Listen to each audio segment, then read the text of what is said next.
Hi good morning. कैसे हैं YouTube family? आप सभी का स्वागत है हमारे चैनल में। और देख सकते हैं मैं बना रही हूँ आलू छीमी के पराठे।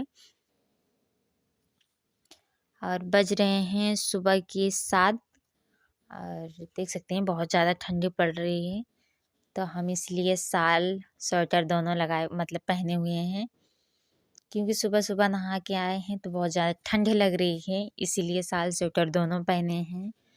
और इसके बाद चूल्हा पे मतलब ठंड में, क्योंकि क्या है कि ना ठंड में चूल्हा पे खाना बनाती हूँ, क्योंकि आग की मज़ा और ही कुछ है। इसलिए बहुत ज़्यादा ठंड लग रही थी, इसलिए चूल्हा पे बनाती हूँ, क्योंकि मतलब आग रहती है, आँच लगती है। और उसके बाद सुबह सुबह मतलब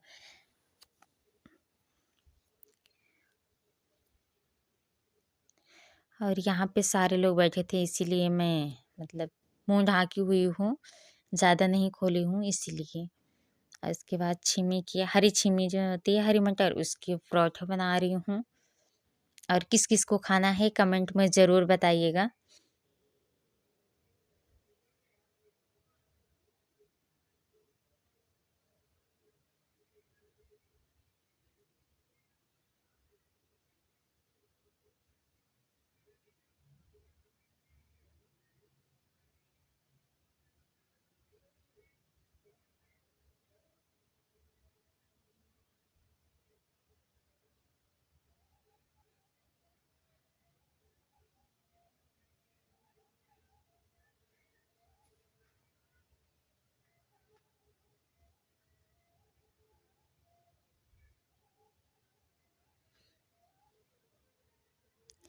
क्योंकि दोस्तों आज ज़्यादा ही कुछ ठंडी थी, क्योंकि सुबह 6 बजे मतलब नहाई हुई थी, उसके बाद बहुत ज़्यादा ठंडी लग रही थी, इसीलिए आग जलाए थे। उसके बाद आग के सामने बैठे हैं तो थोड़ा सा मतलब ऐसा लग रहा है कि गर्मी से हो रहा है।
मिलते हैं अगले वीडियो में दोस्तों, तब तक के लिए बाय बाय। यहीं पे वीडियो ख़त्म करते हैं।